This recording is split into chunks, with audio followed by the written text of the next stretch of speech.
जय श्री कृष्ण, जय राधे राधे। भीष्म पंचक के व्रत की विधि और उनकी महिमा करेंगे आज। भीष्म पंचक व्रत की विधि और महिमा। कार्तिक मास शुक्ल पक्ष की एकादशी से पूर्णिमा तक इस भीष्म पंचक व्रत को किया जाता है। इस विषय में पौराणिक कथा इस प्रकार है।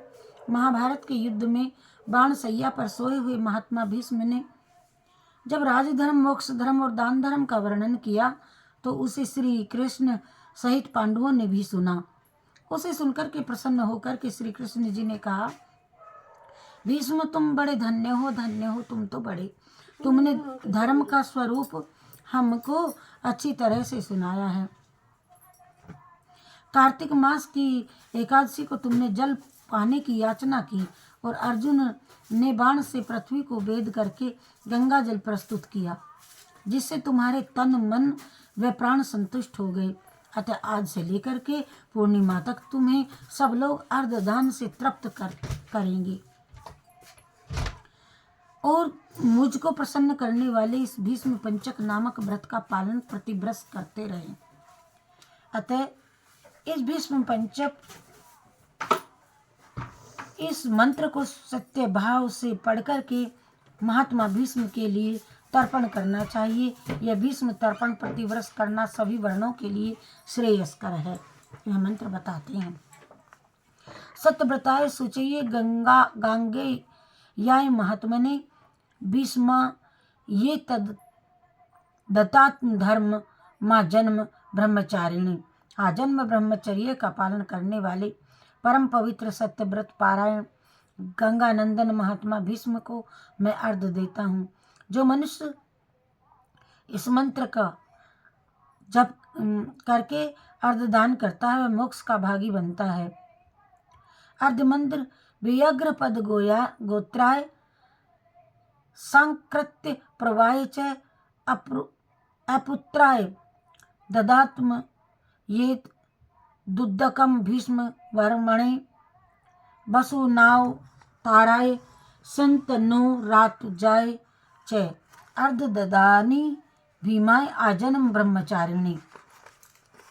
इस मंत्र को कहकर के जो अर्धदान जल देते हैं, जिनका व्याघ्र पद गोत्र और सांकृत प्रवर है, उन पुत्र रहित भीष्म वर्मा को मैं जल देता हूँ। वसुओं के अवतार संतानों के पुत्र आजन्म ब्रह्मचारी भीम को मैं अर्घ देता हूँ। जो मनुष्य पुत्र की कामना से स्त्री सहित पंचम व्रत का पालन करता है, वह तर्पण और अर्घ देता है, वह 1 वर्ष के भीतर ही पुत्र प्राप्त करता है।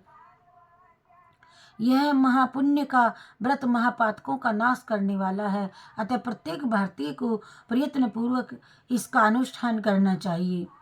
अर्घ देने के उपरांत पंचगव्य सुगंधित चंदन से जल, उत्तम गंध से कुमकुम के द्वारा भक्ति पूर्वक सर्व पापहारी श्री हरि का पूजन करे। 5 दिनों तक भगवान के समीप अखंड दीप जलाता रहे। देवादिदेव भगवान के लिए उत्तम नैवेद्य निवेदन करे। पूजा अर्चना और ध्यान नमस्कार के पश्चात ओम नमः भगवते वासुदेवाय इस मंत्र का 108 बार जप करे। प्रतिदिन प्रातः व सायं संध्या वंदन करके पूर्व व्रत 108 बार मंत्र जप करके भूमि पर शयन करे। बुद्धिमान पुरुष ब्रह्मचर्य का पालन करते हुए पापपूर्ण विचार मन में न लावे। शाकाहार करे अथवा मुनियों से प्राप्त अन्न से निर्वाह करते हुए सदा विष्णु भगवान पूजन में तत्पर रहे और विधवाओं को मोक्ष सुख की कामना से यह व्रत करना चाहिए। पूर्णमासी आने पर ब्राह्मणों को भोजन कराए और बछड़े सहित गऊ का दान करे। इस प्रकार भली भांति विधि विधान से व्रत को समाप्त करे। एकादशी से लेकर पूर्णिमा तक 5 दिनों तक का यह भीष्म पंचक समाप्त भूमंडल में प्रसिद्ध है। अन्न ग्रहण करने वाले के लिए यह व्रत नहीं है, क्योंकि इन 5 दिनों में अन्न का निषेध है। इस व्रत का पालन करने से भगवान विष्णु सदैव शुभ फल प्रदान करते हैं। पद्म पुराण में श्री भीष्म पंचक व्रत की महिमा का उल्लेख है और एकादशी से लेकर के पूर्णिमा तक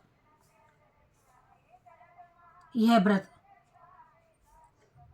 लगातार 5 दिनों में भगवान के समय प्रातःदिन दीपक जलाए रखे। प्रतिदिन 108 बार ओम नमो वासुदेवाय का पाठ करे। प्रतिदिन सायकाल में संध्योपासना करके जप करते हुए व्रत पालना पूर्वक पृथ्वी पर शयन करे। एकादशी से भगवान विष्णु का पूजन करके उपवास करे। फिर द्वादशी को व्रती पुरुष भूमि पर बैठ करके मंत्रोच्चारण के साथ गोमूत्र का पान करे। त्रयोदशी को दूध पीकर रहे और चतुर्दशी को दही का भोजन करे। इस प्रकार से शरीर की शुद्धि के लिए 4 दिनों तक व्रत करके 5वें दिन स्नान के पश्चात भगवान केशव की पूजा करे और भक्तिभाव से ब्राह्मणों को भोजन करा करके उन्हें दक्षिणा दे। शाकाहार से निर्वाह करते हुए श्री कृष्ण के पूजन में संलग्न रहे। इसके बाद रात्रि में पंचगव्य पान करके पीछे अन्न ग्रहण करे। इस प्रकार भली भांति करने से मनुष्य शास्त्रोक्त फल का भागी होता है। इस भीष्म पंचक व्रत का अनुष्ठान करने से प्राणी परम पद प्राप्त करता है। यह आरोग्य और पुत्र प्रदान करने वाला तथा महापातकों का नाश करने वाला पद्म पुराण में बताया गया है।